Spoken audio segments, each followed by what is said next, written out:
Mr Halliday will speak to the topic, the end of an era and of a new beginning. Ladies and gentlemen, please welcome James Halliday to the microphone. Good afternoon, everyone. Those who know Warren Mason well and who have interacted with him in the organisation of an event such as this will know that nothing is left for chance, that several thousand hectares of Amazonian forest will have been cut down, at least for those who have their electronic these days, information printed out. It used to come in non-negotiable form like that. So you can imagine that my speech was carefully circumscribed by Warren and the title that you just heard. The problem is the life hereafter got chopped off to finish. So forgive me if it seems to end prematurely.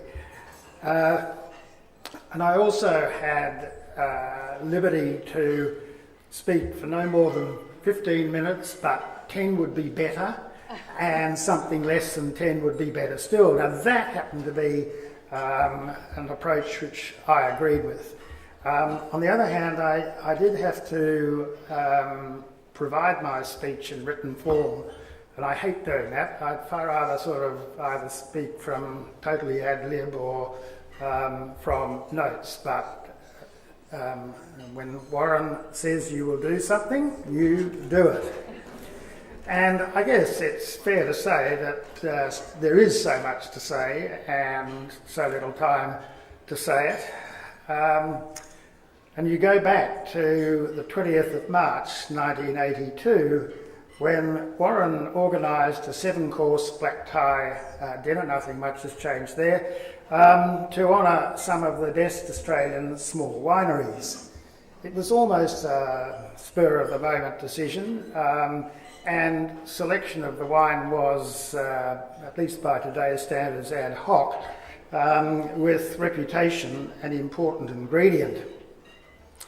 News spread about the dinner, and the event had to be repeated in 1983.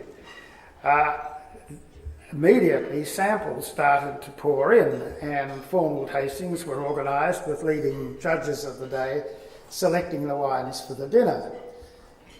Further excited press comment, not all of it favourable, I seem to remember, followed, and it became obvious by 1985 that simply selecting 12 to 15 wines for a dinner was not going to do justice to the many great wineries that had submitted wines.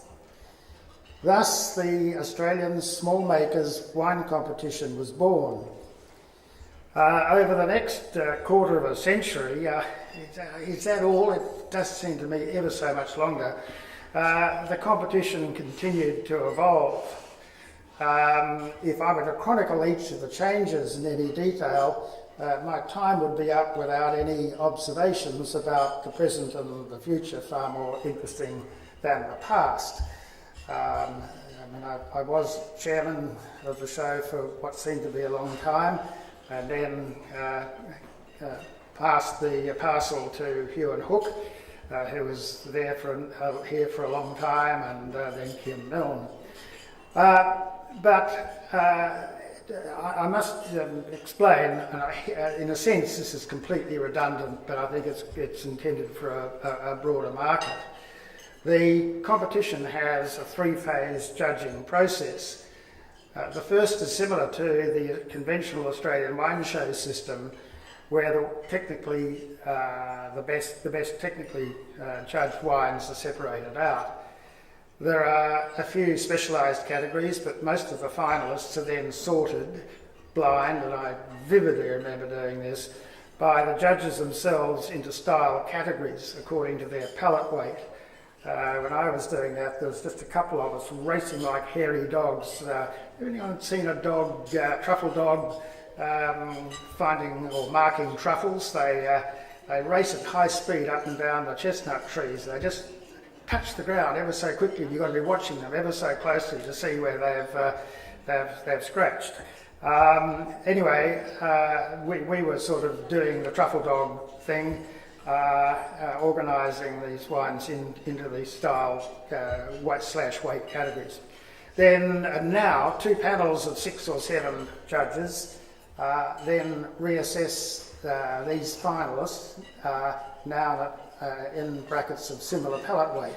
First for their technical excellence, then against a food dish specifically created by Jackie Mason, a chef beyond compare, that wines of this palate weight should complement. It is in this final judging with appropriate food that makes the competition quite unique. So to the changes in short form. Public tastings of all wines in Australian capital cities between 1986 and 2002. The 3 major New Zealand cities from 1990 to 2002. London from 1994 to 2002. In 1989, open to New Zealand wineries. 1991, the competition is open to all producers and the small maker reference is deleted. 1993, more than half of the judges are imported from overseas. 94, 1,030 entries from 8 countries. 97, the competition's first website registered 60 visitors. 01, 30,000 visitors. 2010, 600,000 visitors. 01, trademark logos, or the logos trademarked. The 03, the 3-tiered logo system is introduced.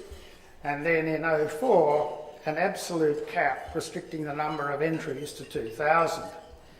So it was that this year the competition was judged by 14 judges from 5 countries who assessed somehow or other 2,060, the strict cap didn't quite work, 2,060 wines from 10 countries. Amazing changes in that period of time. This evolution is an eerily precise reflection of the changes in the world of wines and Australia's position in it since 1985. Between 75 and 85, we imported more wine than we exported. On the plus side, per capita consumption increased from 8.7 litres per capita per annum in 70-71 to 21.6 litres in 85-86, before steadily declining over the next 7 years to 18.6 litres per annum, the main reason being the imposition of tax on wine and the several major upgrades. Nonetheless, the overview was that Australia is now a serious wine consuming country with the highest annual per capita consumption in the English-speaking world. In 1984, Hazel Murphy AM organised a trip to Australia for a group of English masters of wine. It was an important part of a jigsaw puzzle that resulted in Australia becoming the 4th largest exporter in the world by 2003. In that year, achieving the $4.5 billion in wine sales that Australia had visualised for the year 2025 in the 30-year plan it created in 1995. It is a paradigm of the globalisation of the wine trade of today and the future. The 600,000 visitors to the competition website made the gruelling interstate and international top 100 tastings unimportant. The internet has also played a major role in overcoming Australia's geographical isolation from Europe and the Americas, and also providing a link to Asia, where we are not so distant. And it won't be long before our overall trade ties with Asia will be greater than those with the EU and the US combined. Thus, we're already ranked second on China's imported wine list, a long distance in front of South Africa, the US and Chile, although a long way behind France. France has 40%, we have 20%, and the other three have roughly 8% each.